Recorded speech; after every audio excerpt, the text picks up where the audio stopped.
Thank you for joining us, everybody. Appreciate you being here with us today. I'm joined by Valerie Ziebron of VRZ Consulting. Thanks for joining us, Val. Appreciate it.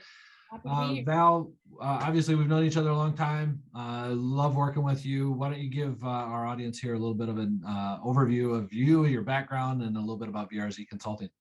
Sure. Well, I've been in fixed operations or service and parts in particular for the past 30 plus years. Started in the automotive industry, left that a while back. It's been about the last 20 years. I've done nothing but marine, power sports, and a little bit of RV.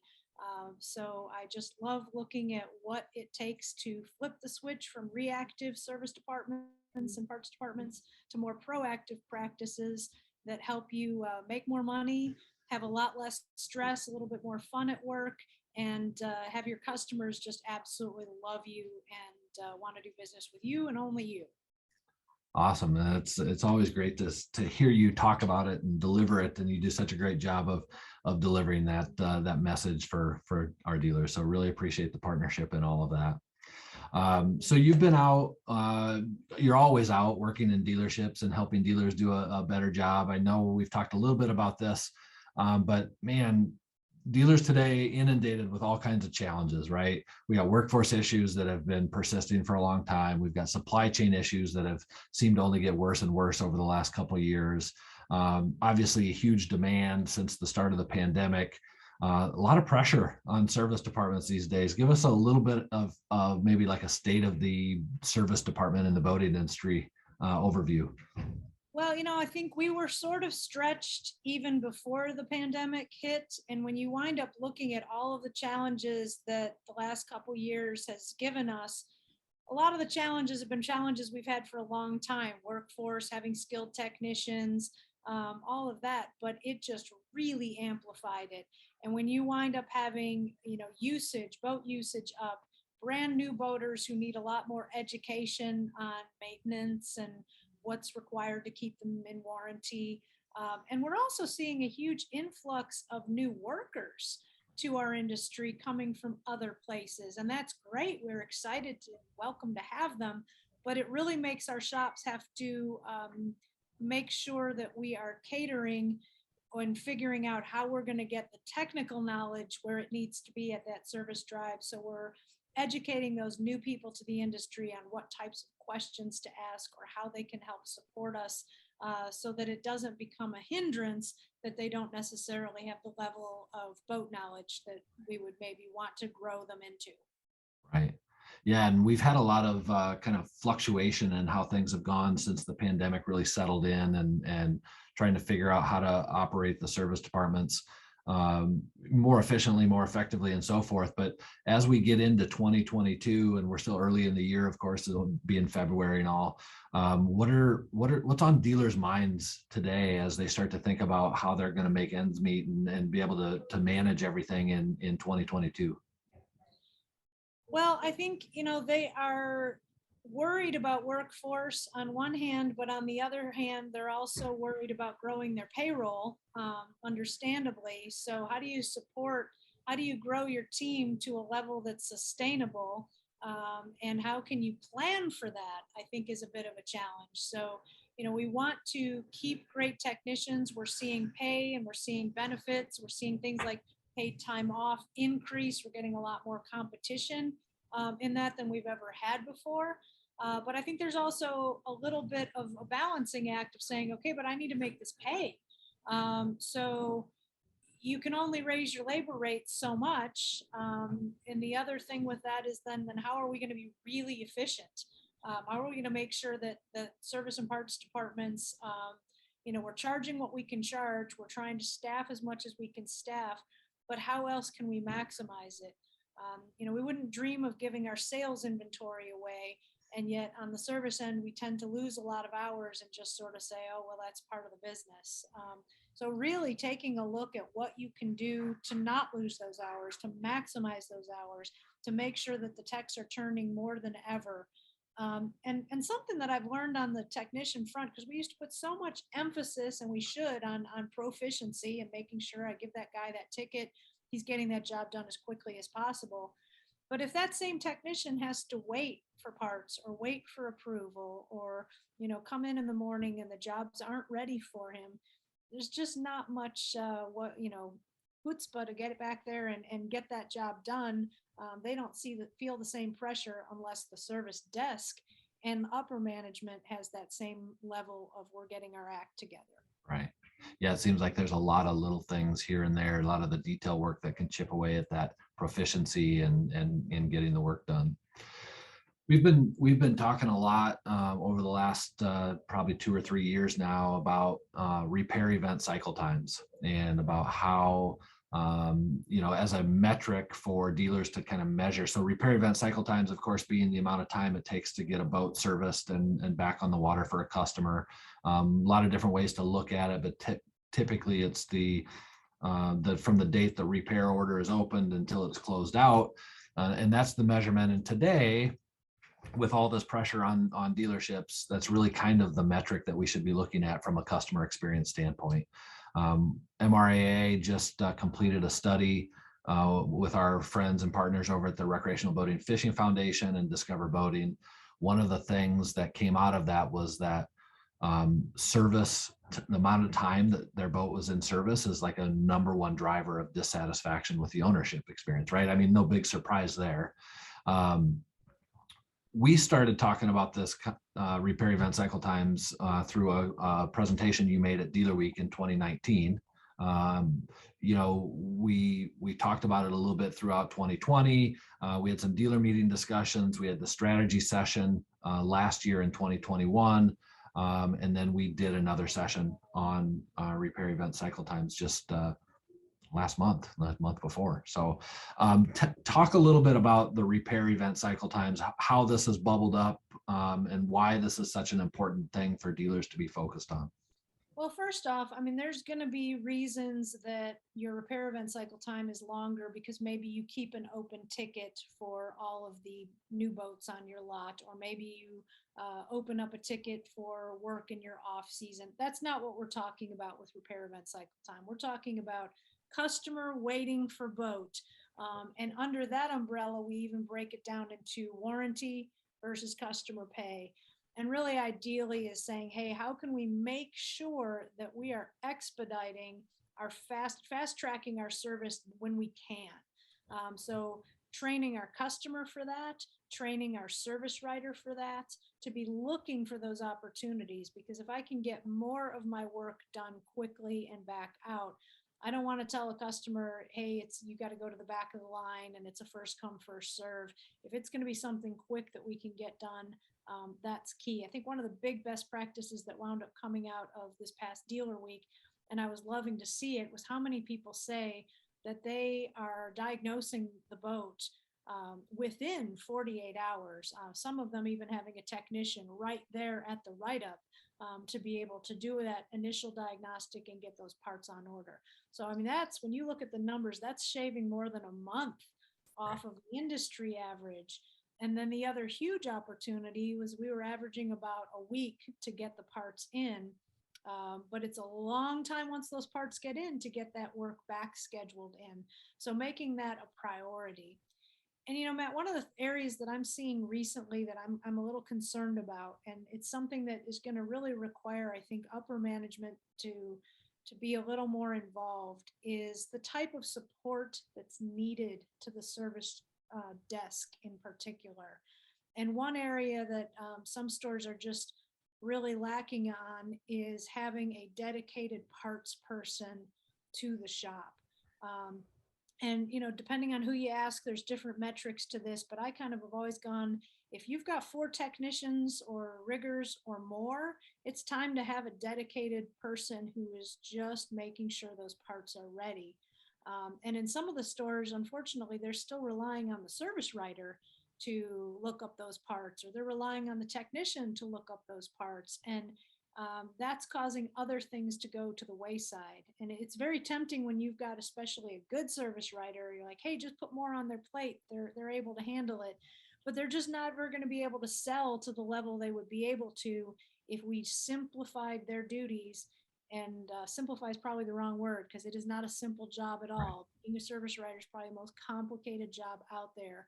But one of the big ways you combat repair event cycle time is every time I'm working with a boat, I'm thinking about this boat for the next year. What is this boat going to need for the next year? And when can I start talking to the customer about scheduling that? So maybe right now, when I'm in my busy season, I'm just doing the stuff to get it out on the water, but I'm planting the seed in their head to let them know, hey, we're going to bring it back in between these months to get these other jobs, and really planning out my 12 months so that my guys are wrenching on great work year round. Right.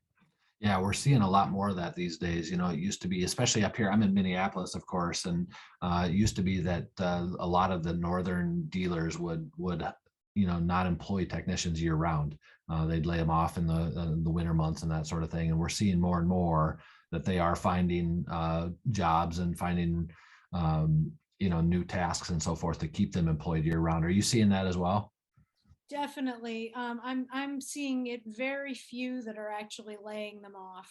Yeah. Most of them are keeping them. They may have extended paid time off, but the amount of work that we're seeing available, that's been a concerted effort in some of our stores, and that needs to keep coming. Yeah.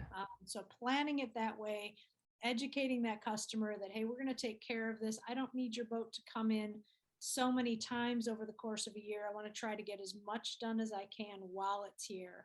So that's why we say the service advisor's report card is really those labor hours per RO.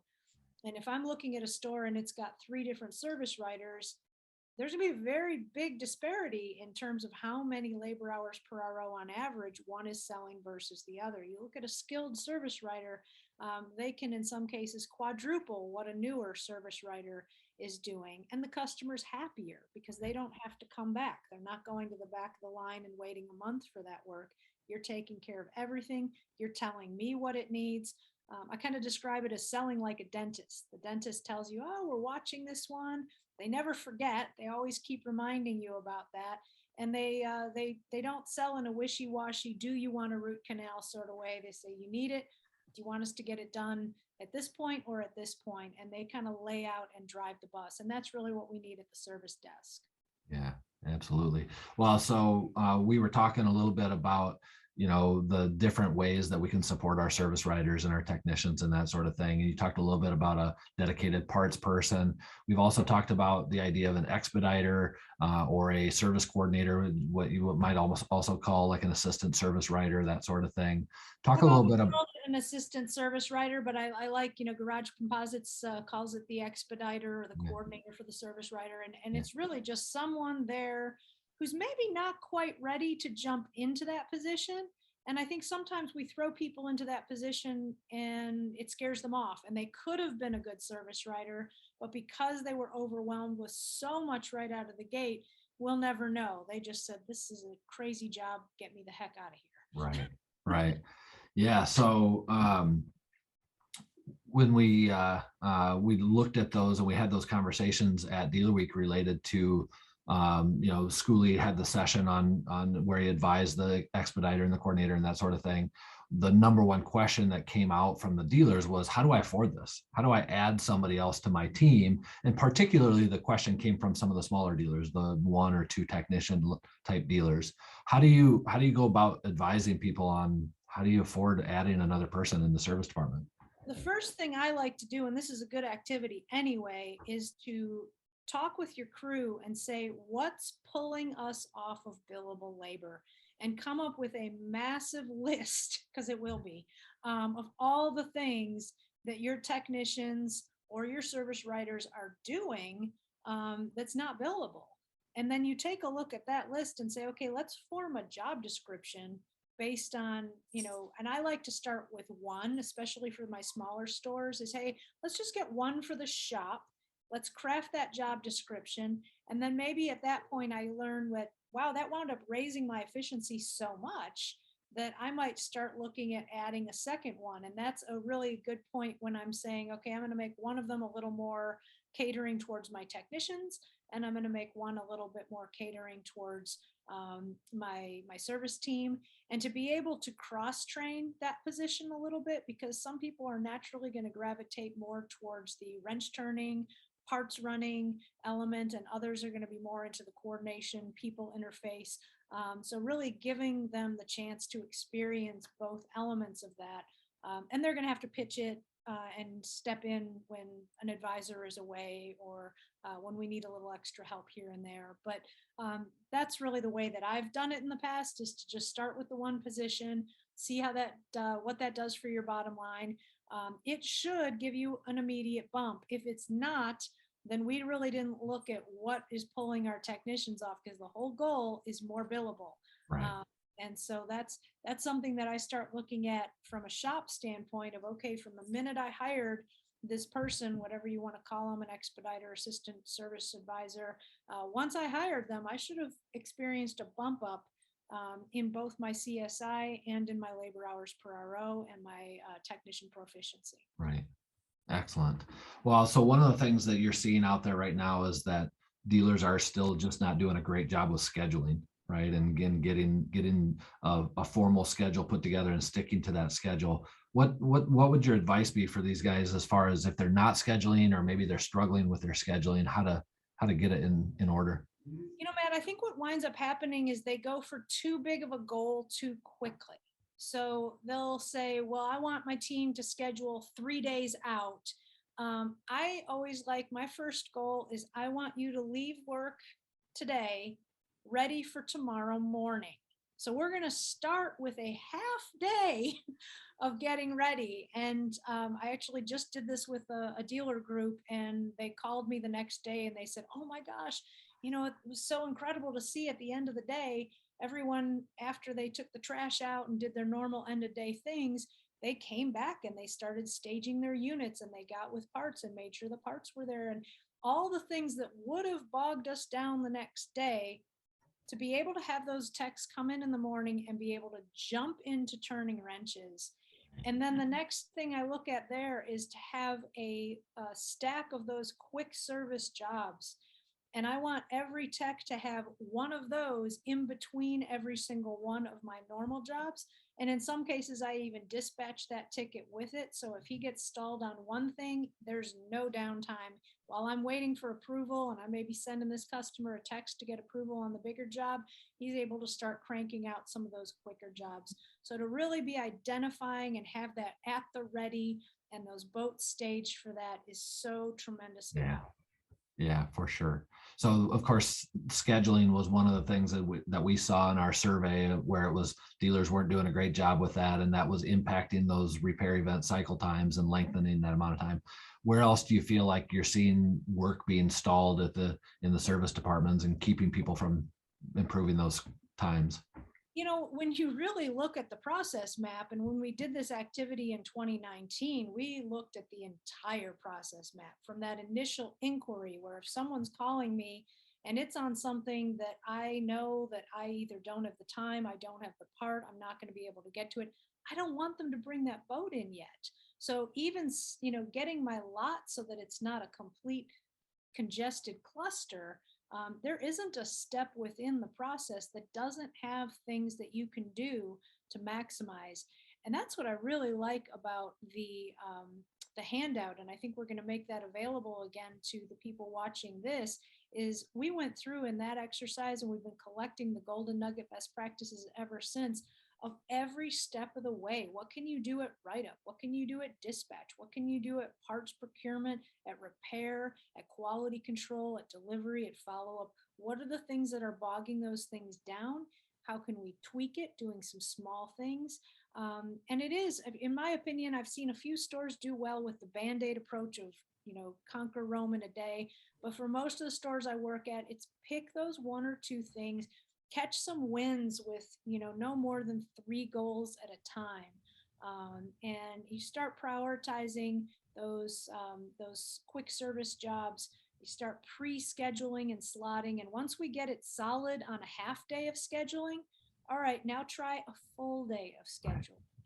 Don't go straight to 3 days. And I think sometimes from a dealer principal standpoint, it sounds like, 3 days, that's not very much. It is. Right. And it's developing the habit, it's developing the discipline, it's getting everyone to realize, what do they have to do differently? What do they personally have to do to flip the switch to be prepared for that next morning?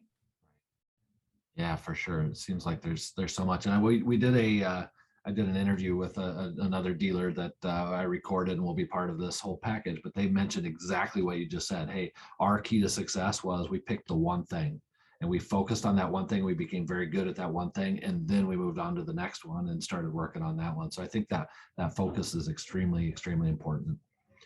You've mentioned this a couple times or referenced it at least a little bit a couple times, but the dealer principle, right? When in our conversation previously, um, there's this tendency for the dealer principal to not get too entrenched into the service department or not get too focused on helping the service department, letting maybe a manager or director fix the problems that might be there. What in your mind is the importance of having the dealer principal, general manager, whatever it might be, get more involved in those conversations and supporting the service team and making the improvements they need to make?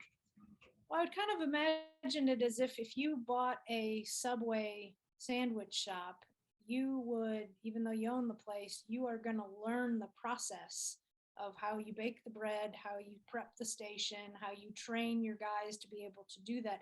I don't I don't need dealer principals or general managers to know how to fix boats, but I need them to understand the process.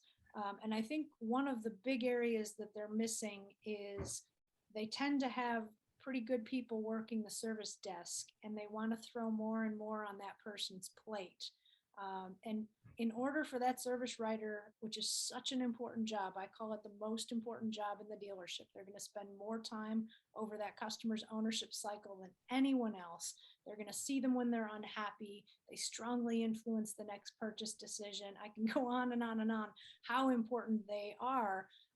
And they also deal with your technicians. They keep them turning wrenches. They keep them happy. We don't want to lose those guys. We want to be the type of place techs want to come and work. And a lot of that has to do with the type of individual you have at the service desk. But if I'm asking my service writer to also be in charge of all the warranty, if I'm asking them to also be ordering and checking on the status of parts for my entire shop, if I'm, expecting them to be my quality control, if I'm expecting them to, do all of these other things, then it's going to really dilute the ability of them being able to do their job well. And service writing, I strongly believe it's not a job, it's a career. I just got an opportunity to work this past week with a gal who's been writing service for 9 years, and to watch how good she is at knowing all of her manufacturers, of knowing how to slice and dice reports in her dealer management software system, the tricks of the trade that you just can't get in a year or even 2 years. And to watch her, try to train the newer service writers on that. If we were to look at her labor hours per RO, her customer satisfaction, her callback times versus some of these new people who are kind of just learning it, we've got to find people that we want to keep in that role long term. That Right. is so incredibly vital.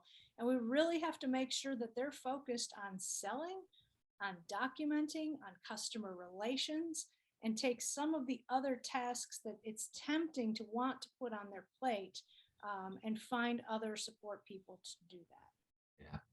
That's great. That's a great overview.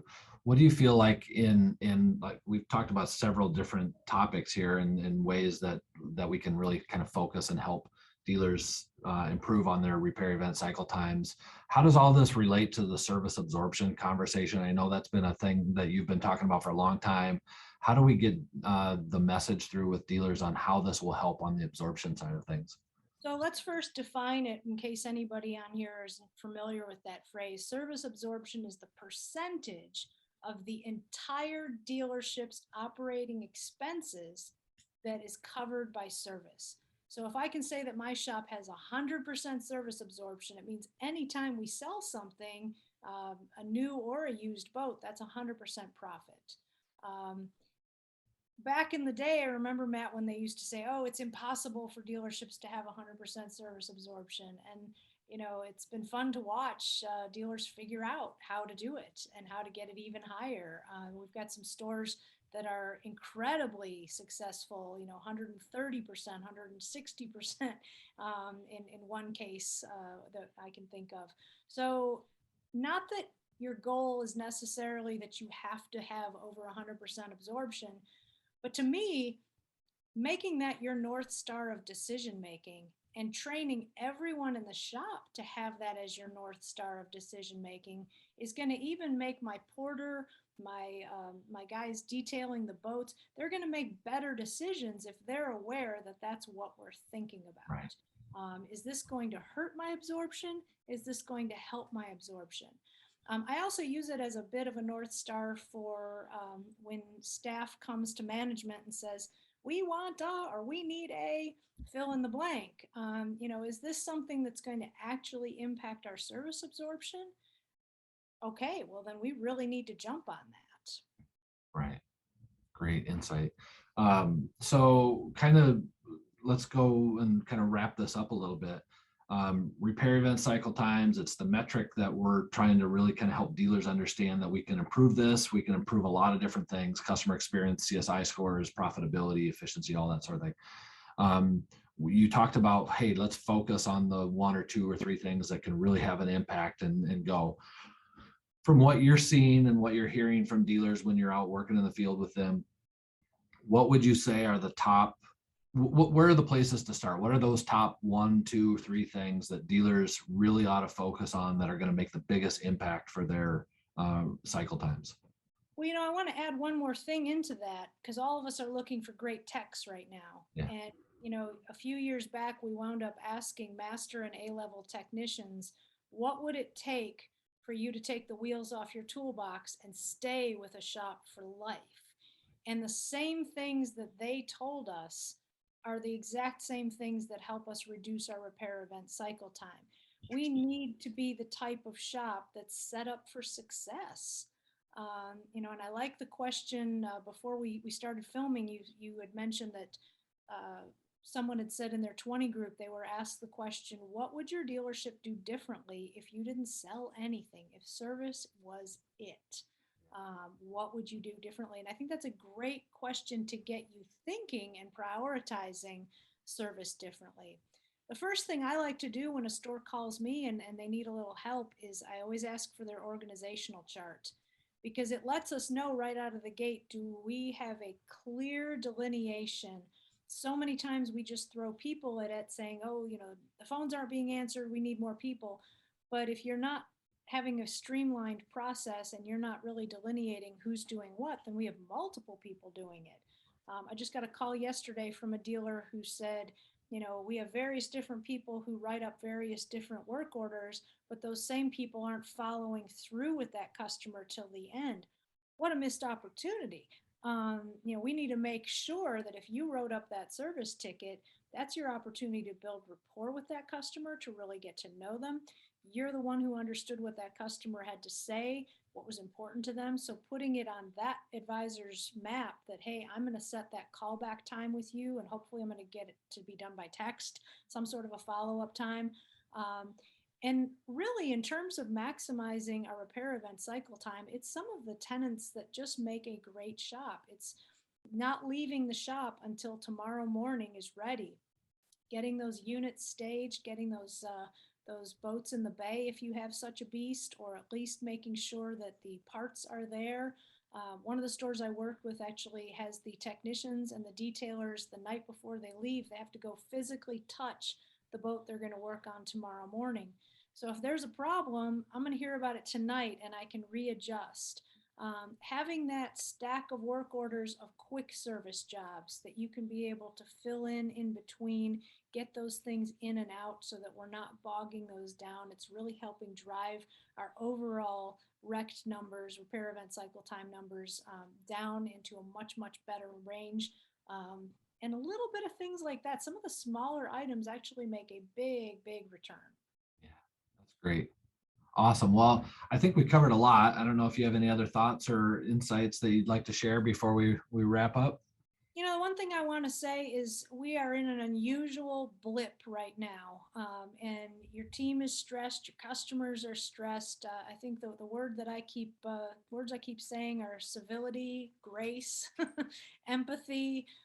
We all need to be having that more in spades for ourselves, for our team members. for the people that kind of lose it for no reason on us. Everybody's under a lot right now, and the more we can sort of have each other's back and come at it with I live in the South, so the old bless their heart. Yeah. They're having a rough day. Let's try and make this a little better for them, not taking it personally. I think a lot of us have been sort of under siege at the service desks and parts desks. So learning to sort of brush it off and say, okay, I'm not going to let that drag my day down. Absolutely. Great advice. Great advice. Val, as always, this has been incredible. Thank you so much for taking the time to spend with us. Appreciate it very much. Thank you. Appreciate it.